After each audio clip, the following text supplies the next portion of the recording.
गुजरात की पवित्र धरती पर साबरमती के इस तट पर देश से आए हुए कांग्रेस के तमाम सैनिकों का मैं दिल से स्वागत प्रकट करता हूं। मैं कांग्रेस की लीडरशिप को भी धन्य से अभिनंदन और बधाई देता हूं।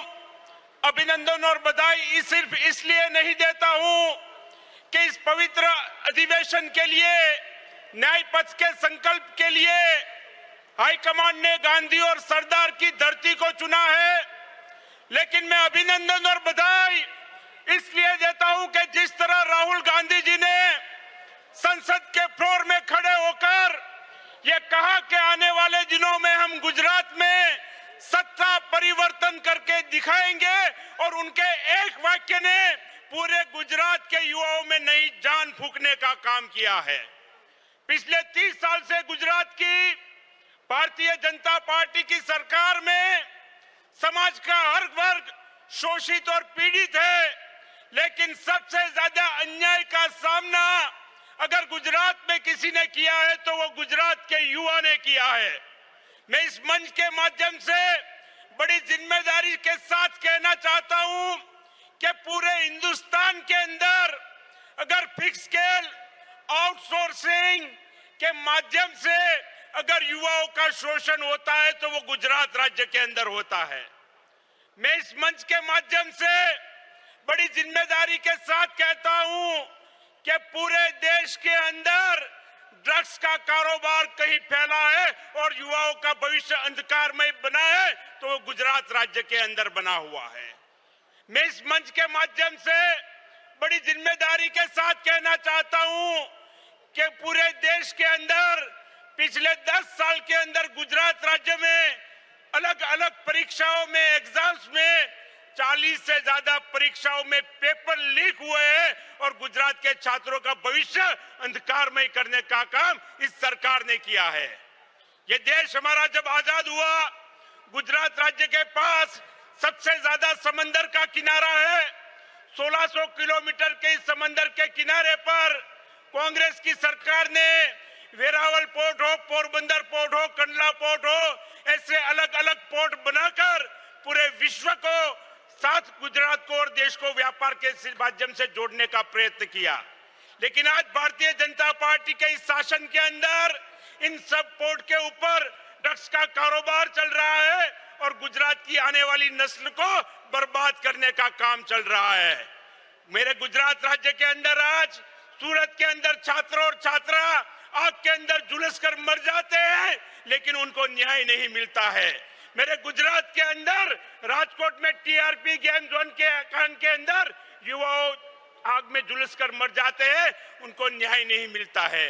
मोरबी के अंदर एक पुल होता है, गड़ी बनाने वाली कंपनी को ब्रिज बनाने का काम दिया जाता है, सैकड़ों लोग वहां भी मर जाते हैं, लेकिन उसको न्याय नहीं मिलता है।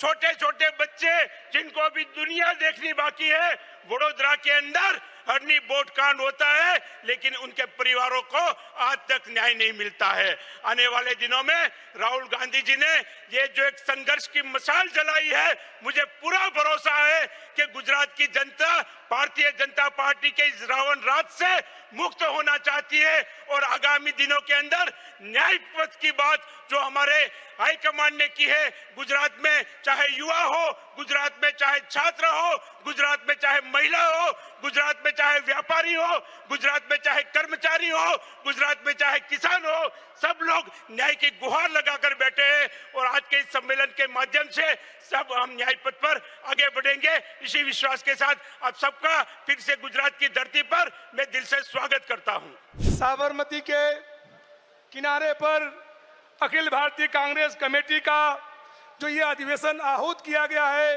ये कई मामलों में ऐतिहासिक है। ये गुजरात की धरती सरदार पटेल की धरती है, जिन्होंने 560 से अधिक रियासतों को मिलाकर यूनियन ऑफ इंडिया बनाया था। और ये एक अहिंसा के पुजारी, पूरे दुनिया को एक शांति का और सौहार्द का रास्ता दिखाने वाले और गुलामी से मुक्ति का पैगाम देने वाले इस गांधी की धरती पे हम आप सबका इस्तकबाल करते हैं। मंच पर बैठे हुए लोगों का भी और भारत के कोने कोने से आए हुए कांग्रेस पार्टी के हमारे शानदार जानदार संघर्ष करने वाले कार्यकर्ताओं का भी मैं न्याय पथ का जो ये हमारा अभियान शुरू होने जा रहा है, इसके संदर्भ में चंद बातों के साथ अपनी बात को हमारे राष्ट्रीय अध्यक्ष आदरणीय खड़गे जी से जोड़ते हुए कहना चाहता हूं कि कांग्रेस पार्टी इस देश की बुनियाद में ईमानदारी, सच्चाई, प्रेम, सौहार्द, ममता, करुणा, दया और इस देश में सामाजिक न्याय, समानता, बंधुत्व और गैर बराबरी के खिलाफ लड़ने वाली एक वास्तविक पार्टी है जिसने भारत का निर्माण किया है। आज जो भारत की विविधता में एकता को छिन्न भिन्न करना चाहते हैं, जो इस देश की कौमी एकता को छिन्न भिन्न करना चाहते हैं, जो इस देश के गरीब, गुरबा, दलित, पिछड़े, हाशिए के लोगों के अधिकारों को छीनना चाहते हैं, वो इस बात को कान खोल कर सुन ले। इस देश में राहुल गांधी जैसा एक नेता है जो इस देश के दलितों का, पिछड़ों का, गरीबों का, मजदूरों का, मासूमों का, बेबसों का, लाचारों का इस देश की धरती को चारों तरफ से नाप के खड़ा करके और आपकी आवाज बन रहा है। मैं चंद बातें कहना चाहता हूं। इस देश की बहुसंख्यक गरीब आवाम, चाहे वो पिछड़े वर्ग के लोग हो, दलित वर्ग के लोग हो, अकलियत के लोग हो, आदिवासी तबके के लोग हो, एक बात गांठ खोल के सुन लीजिए। जो राहुल गांधी का सामाजिक न्याय का मिशन है, जातिगत जनगणना कराना, सबको भागीदारी सुनिश्चित कराना, ये बहुत ही ऐतिहासिक मिशन है। ये दूसरी आजादी का मिशन है। इस देश की बहुसंख्यक 85% आबादी को हक और हिस्सा दिलाना, इस देश के नौकरियों में, इस देश के संसाधनों में, इस देश के रोजगार में, इस देश के जड़ जंगल जमीन में, उस लड़ाई को, राहुल गांधी के इस लड़ाई को आपको कमजोर नहीं होने देना है। और प्रियंका गांधी ने जो उत्तर प्रदेश में सामाजिक न्याय की बुनियाद रखते हुए हर वर्ग के लोगों को संगठन में ले आकर युवाओं को, महिलाओं को आगे किया, उस कारवा को भी यूपी के साथियों में कहना चाहता हूं, आगे बढ़ाते रहना है। जो प्रियंका गांधी ने रास्ता दिखाया है, उस रास्ते को हमको इस पूरे भारत भर में आगे करना है। और माननीय राहुल गांधी जी के जो सामाजिक संविधान बचाने की लड़ाई हो, सामाजिक न्याय की लड़ाई हो, गैर बराबरी को खत्म करने की लड़ाई हो और बहुसंख्यक को लेकर इस देश में न्याय की लड़ाई हो, उसके लिए हमें हौसला बढ़ाकर आगे लड़ना होगा। चुनौतियां अंदर भी आएंगी, चुनौतियां बाहर भी आएंगी, सीना आगे करके लड़ना और इस न्याय के पथिक का सहारा बनना। एक बात करके मैं अपनी बात को खत्म करना चाहता हूं कि सिर्फ हंगामा खड़ा करना हमारा मकसद नहीं है। हमारी कोशिश है कि यह सूरत बदलनी चाहिए। हो कहीं भी आग, लेकिन आग जलनी चाहिए। तेरे सीने में ना सही, मेरे सीने में सही, हो कहीं भी आग, लेकिन आग जलनी चाहिए। और अंतिम बात करके मैं जा रहा हूं साथियों, आपने हमें अवसर दिया, आप लोगों को मैं बहुत बहुत कोट धन्यवाद करते हैं।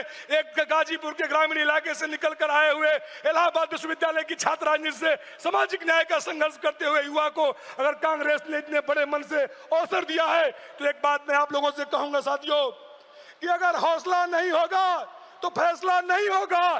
सब अपने भले के लिए लड़ेंगे, किसी का भला नहीं होगा। आओ हम सब कांग्रेस के पंजे को एकजुट होके इस लड़ाई को लड़े।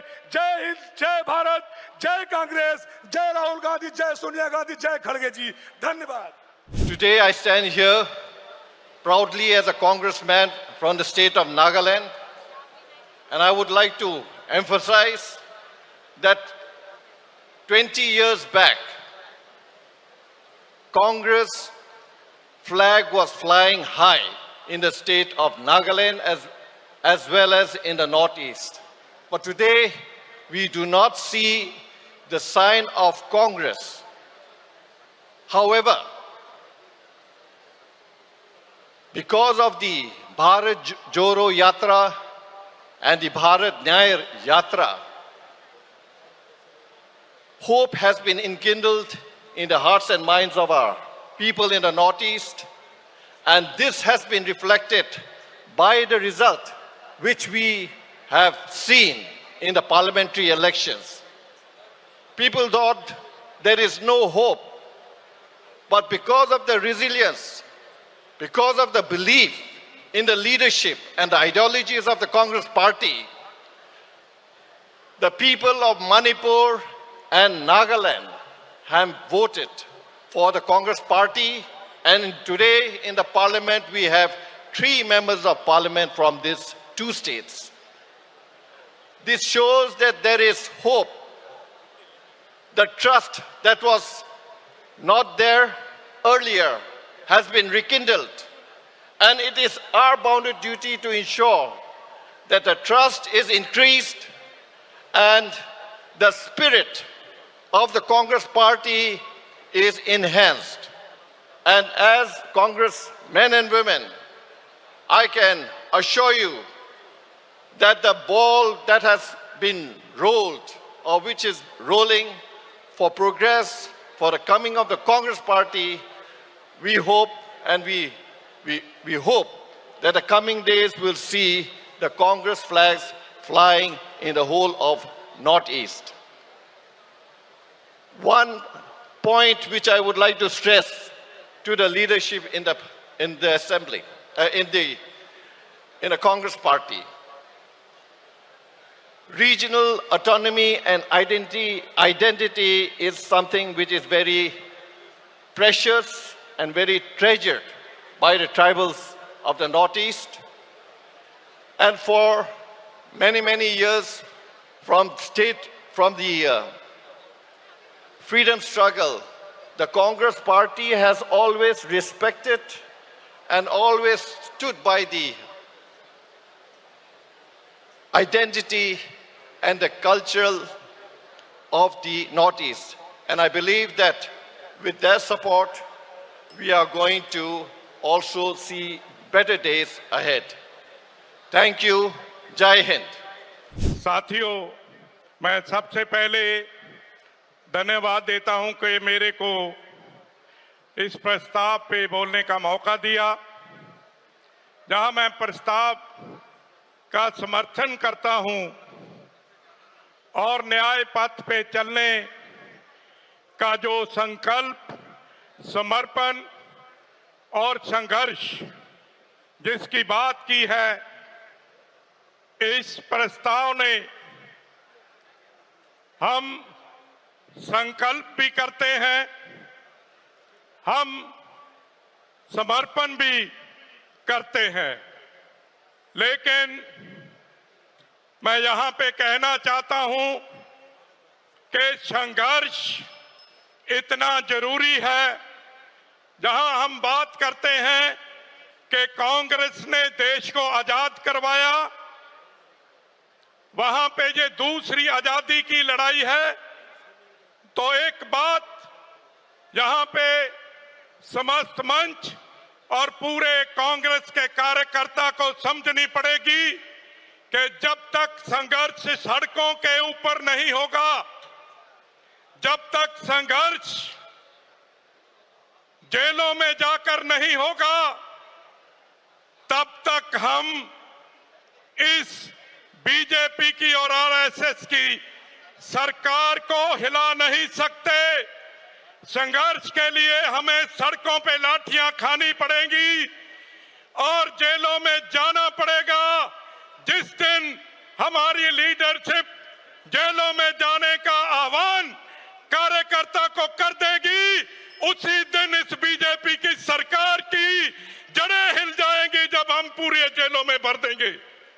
साथियों, आज हमें जरूरत है उन बातों पे ध्यान देने की कि जो राहुल जी ने कहा कि 30% लोग हमारे संगठन में ऐसे हैं जिनको जो दूसरे दलों से मिले हुए हैं, उनको बाहर का रास्ता दिखाने की जरूरत है।